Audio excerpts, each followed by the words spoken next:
What's up angels, my name is Chelsea and welcome back to my channel. Okay, so in today's video I've decided that every now and then on my channel I will be covering a famous paranormal case. So you have quite a few of them. The Parent Family, the Enfield Poltergeist, the story of 30 East Drive, which I would love to go and do an investigation at. But I decided we'll cover some of those every now and then on my channel, and we're going to do one of those today. So today we're going to be covering the Enfield Poltergeist case.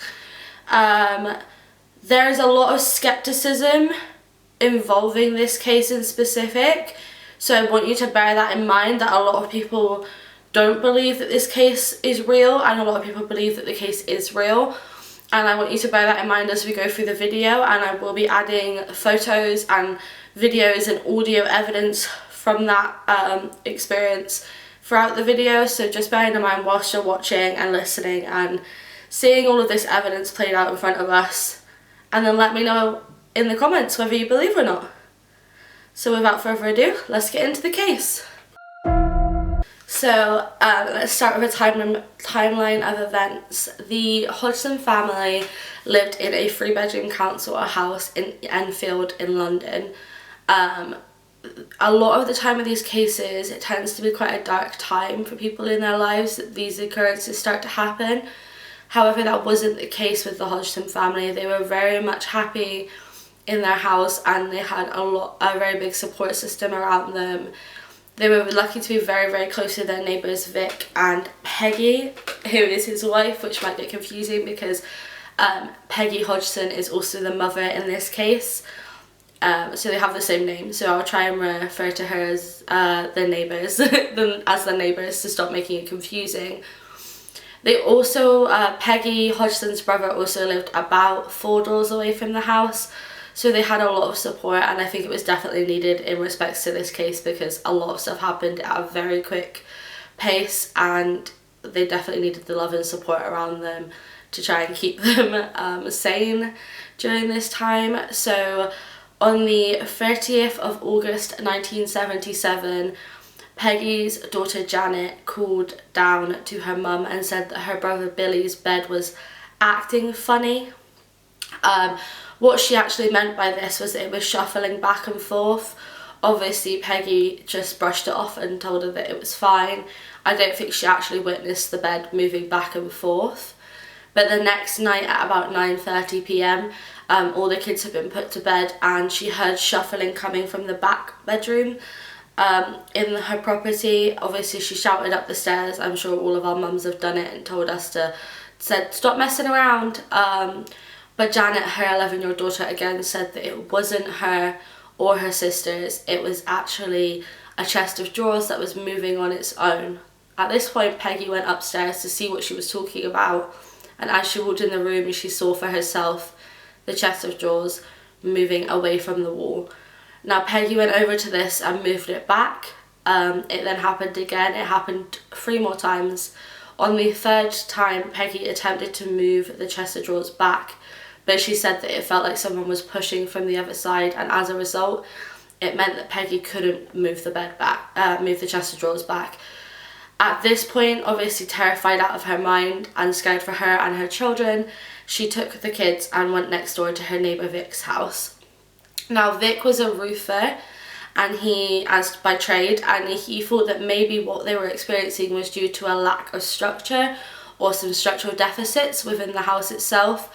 So Vic took his toolkit and went next door. He could not find any structural deficits or anything wrong with the house itself, but he did say that he felt as though there was knocking, and as he moved from room to room checking the house for Peggy and her children to be able to go back in there, he heard the knocking and it would follow him from room to room. This obviously freaked him out and he went back and told Peggy everything. It was at this point that Peggy called the police, and the police arrived at about 1 a.m. to the 3-bedroom council house in Enfield in London. The police couldn't do anything, so they went into the house, and because there was no crime as such that had been committed, they couldn't do anything, and they told Peggy this: However, as one of the female police officers were leaving, she reported that she saw a chair move on its own across the room in the kitchen and against the wall. And she witnessed this, and she put that in her report that they released the next day.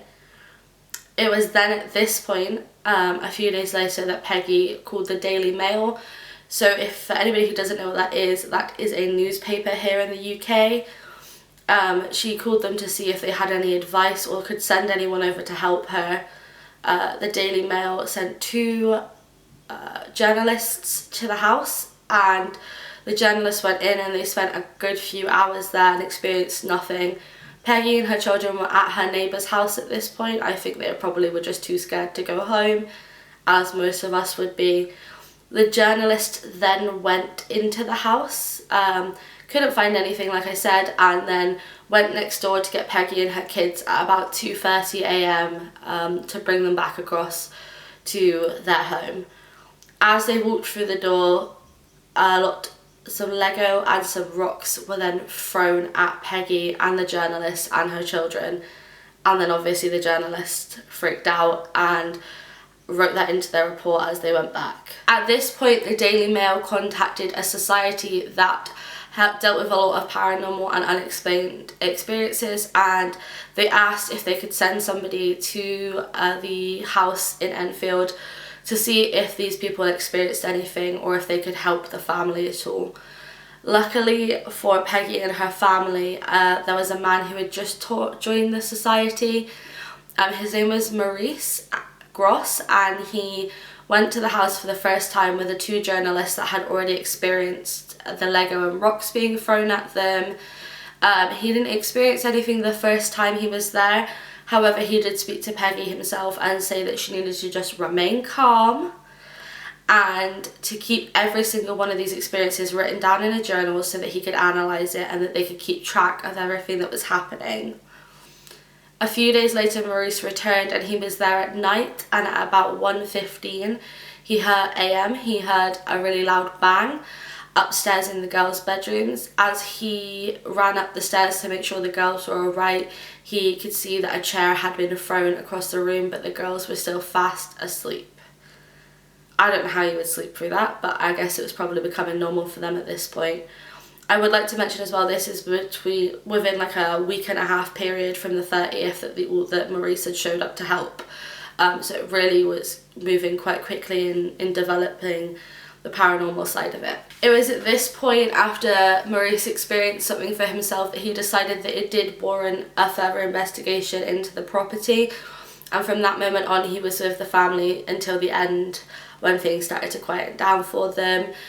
It was also at this point that the Daily Mirror released the story about the haunted house in Enfield and everything that the Hodgson family were experiencing. As you can imagine, this then got a lot of press, and the Hodgson family were asked to do radio interviews, and journalists were showing up to the house to try and catch something like this on camera themselves, have some proof of the paranormal, which is obviously something that I want to, but at the same time I think it's important to be respectful to this family because they are experiencing some really traumatic stuff. It was at this point that the society that Maurice worked for also sent out a second gentleman to help with the investigation.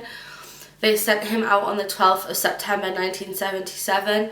Now this man's name was Guy Playfair, and he ended up visiting the house over 180 times from this first day, including over 20 all night long vigils to try and help this family. So at this point, everything that the family had experienced and everything that Maurice and Guy had also experienced with them had happened in less than a month. And it was also at this point that Guy and Maurice started to use techniques to try and contact the spirit. One of these techniques was the knocking technique. If you've ever seen any paranormal investigation shows or watch any paranormal YouTubers, you will know that this is obviously quite a common technique that is used. This technique involves you ask yes or no questions, and you've established with the spirit whether one knock is yes and 2 knocks is no, or vice versa. It does mean that you can only ask yes or no questions, but it does prove to be quite effective. So this was the technique that Maurice and Guy were using. They were asking quite basic questions, obviously just to get to the bottom of which knock meant what. And then it was at that point that they could start to ask more specific questions like, did you die in the house? And they were getting responses all until at one point the spirit knocked 3 times and Maurice said, "Are you just playing with me?"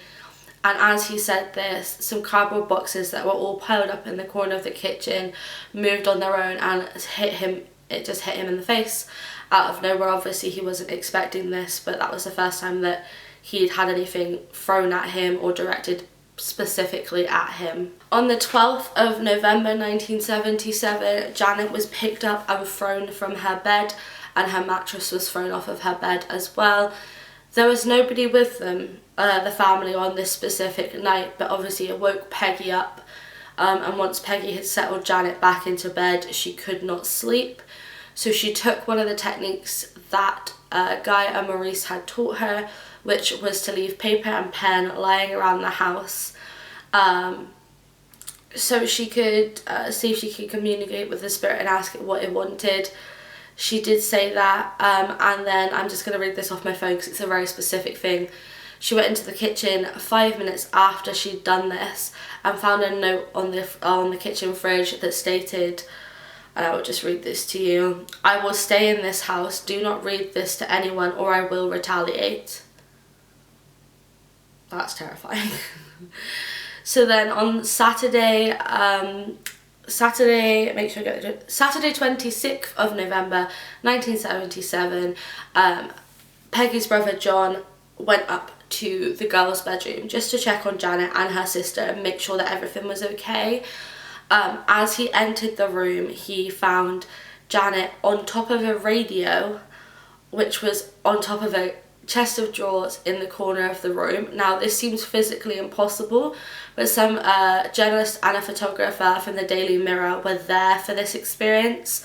I managed to capture this on film, so if I can find that, I would have probably already put it on the screen for you as I'm talking, so you can see what that looked like for everyone. Over the next few months, Guy and Maurice would go up into Janet's bedroom several times and find Janet just moved completely from her bed and asleep under her bed. They don't know whether she did that herself because she was scared or whether she was moved, but they would find her under there quite often. And then one evening, Peggy heard her daughter's room open, so she went to the door herself, and as she did, she saw Janet sliding on the floor head first, and she headed down the stairs. Janet was not awake for this experience, she was fast asleep, but Maurice came to the bottom of the stairs and also witnessed this happening.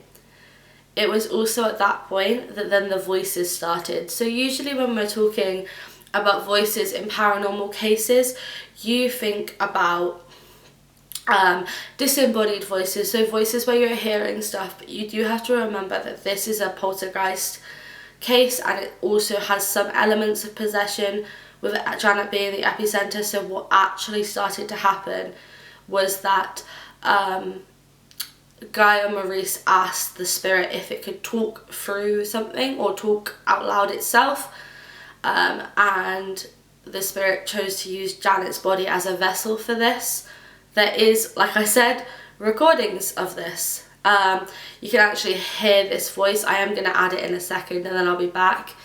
If this is something that you do not want to hear, because it is quite creepy and you might be watching this just as you go into bed, I completely understand. I will add a timestamp here to the screen here next to me, and I will also leave it in my description, so you can pause the video and then just skip to the moment after you hear this voice. What do you say? Soldier. Soldier? Yeah.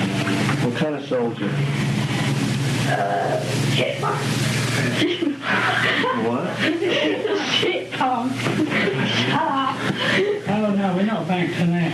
Yeah, you First started to learn to try to work on my face when I'm in here. Let's face it, I swear, but it's swearing and swearing. What, Fred?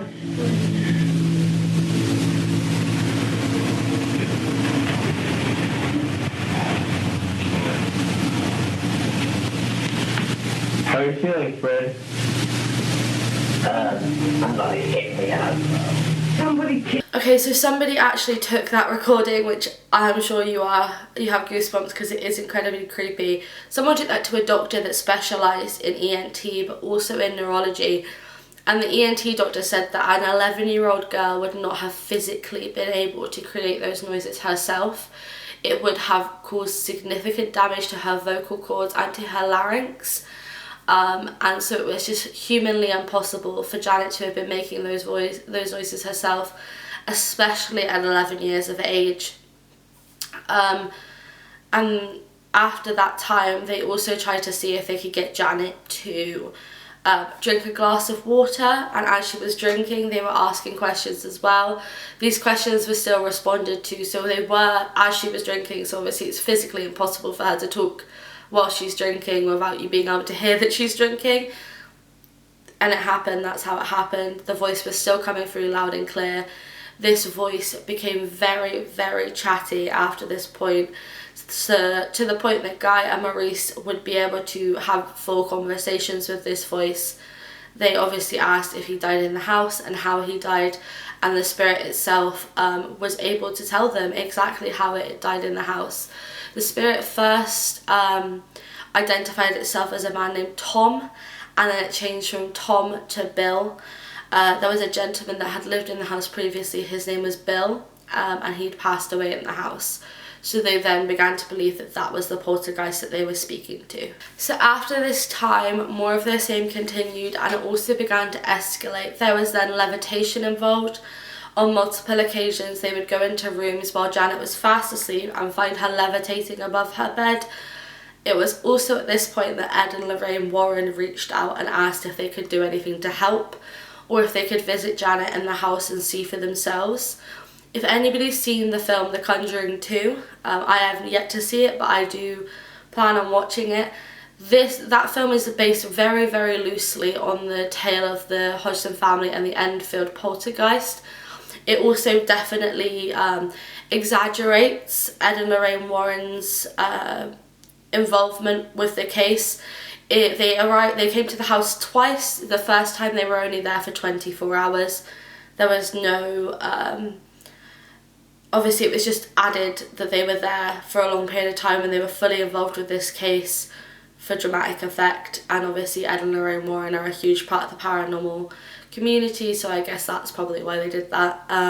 But they were only there for 24 hours, but Ed and Lorraine definitely agreed there was something in the house and it wasn't very nice, and they just said that they needed to try and get Janet away from that if they could. So they did. That's what the family did. They decided that Janet was going to be sent to Maudsley Hospital. She was put on a neurology ward, and while she was there for 6 weeks in total. She had a lot of neurological and psychological testing done to see if there was any reason that she would be acting this way, why she would be levitating and making up manly voices. But unfortunately during this time fortunately they discovered that Janet didn't have any of these issues. Janet didn't have any of these disorders. So it was very, very odd that she was responding in this way. At this point, at some point within the 3 weeks, back at the council house in Enfield, they hadn't been experiencing any paranormal happenings, and when the family went to visit Janet at Maudsley Hospital, Janet herself also said that she hadn't been experiencing any of the things that she had been experiencing in the house. So for that 6-week period, it was very, very, very calm. After 6 weeks, Janet was allowed to go home from the hospital, and when she arrived back at the house, it was all very, very quiet. But within 15 minutes of Janet being back in the house, she walked into the kitchen and saw the spirit of a young boy stood in the corner. At this point, Guy decided to call one of his medium friends, who was a medium, sorry. So there had been lots of mediums and journalists, and you have to remember that this is still very much in the press at this point. Guy decided to call one of his medium friends to the location, and the medium came in, and it's not said and there's no record and nobody really knows what this medium did in this house. But the medium came in, he went upstairs to the girl's bedroom, he was up there for about an hour, 30 minutes to an hour he was up there for. He then came out, walked down the stairs, said goodbye to Guy and left. After this medium left, everything significantly calmed down. So whatever the medium had done in this home during that time had severely helped this family and had calmed the spirit down. After this point, nothing really awful happened. So there was no more talking through Janet, no more levitation, no more really awful things that they had been experiencing. And that was around this, about a year later, as it came into September of 1978. That's when that occurred. So that was when Janet came back. So it really did calm down after that, and it was at this point as well that Ed and Lorraine Warren came back to the Conjuring house, to the Enfield Council House, to see if they could collect some evidence for themselves. They spent 4 days in the house collecting audio and visual evidence. They managed to capture proof of things levitating, objects, this time levitating on its own, and they also managed to collect audio of the man speaking or the spirit speaking as well whilst they were there. But it was nothing like when they'd visited before, and it was very quiet, so they did their investigation at the Enfield Council House. So Ed and Lorraine Warren had visited in the August of 1979. I just checked my notes, and that's when they had visited, and they were there for 4 days, like I said. But after that, it had really significantly quieted down, and the family actually continued to live there regardless. I have seen loads of different sources. Some say that Peggy stayed at the Enfield Council House until she passed away. Janet definitely lived there until she was 16. But in an interview, especially, I believe, as The Conjuring 2 came out, there was a lot of interviews of Janet and her sister Margaret before The Conjuring 2 came out, and Janet credited the medium that had come in the house, that was one of Guy Playfair's friends, for whatever he did up in that bedroom, because it had significantly made their lives a lot easier. And whilst they definitely experienced little bits and pieces after this, it was never ever as bad as it was. So at the beginning I said that there was a lot of skepticism within this case, and I know it's just a crazy case in general, and I've shown evidence throughout this video, hopefully, if I've figured it out, for you to have seen what this family experienced. However, one of the main reasons that people are so skeptic is because that Janet and her sister Margaret actually admitted to faking about 2% of what they experienced within the house, especially when there was cameras around, because obviously there was a lot of pressure on these two young girls to show and prove, especially Janet, that this spirit was real. As a result, obviously a lot of people question the authenticity of this book, and there's been books written for and against. Guy and Maurice both wrote books about the haunted house in Enfield. You will also have noticed that throughout this I have just called it the haunted house in Enfield, or the Poltergeist house, or the Enfield Council House. That is because this house still stands today, and there are people living in it, and I don't want to give away the address. You can find it on the internet, but I don't want to be one of those people, because the people that are currently living in this house have expressed multiple times that they would like to be left alone, and that they don't experience anything paranormal in this home, and they would just like to be left to live their lives, which is perfectly understandable. But yeah, that's the story of the Enfield Poltergeist. Okay, so like I said before, there is a lot of skepticism when it comes to this case. Lots of people believe that it did happen, lots of people believe that it didn't happen. Obviously that, as I just said, is because of what Janet and her sister admitted, but also because a lot of the evidence they feel is not credible, which is fair enough. But I would like to know what you guys think, so if you guys have any opinions on this, just let me know down in the comments. If anybody would also like to recommend or ask for a specific paranormal case for me to cover, you can leave that down there. All the help is well appreciated. But yeah, that's it for this week, guys. I'm sorry if this video seems a bit all over the place. I promise they will get better. I'm getting used to filming with a camera now and like not being able to see myself, and so sometimes I feel like I get a little bit panicked. You should see the blooper reel. I'm sure I will put that up on my Instagram at some point from my films. But if there's any paranormal stories or cases that you would like to hear about, or any ideas for videos, or any locations that you guys would like me to visit with my ghost hunting equipment that I have recently acquired, then please let me know and I'm more than happy to follow those. But that is it for this week. I hope everyone has a wonderful week, and I will see you next Friday at 5 PM for another video. I love you all. Bye!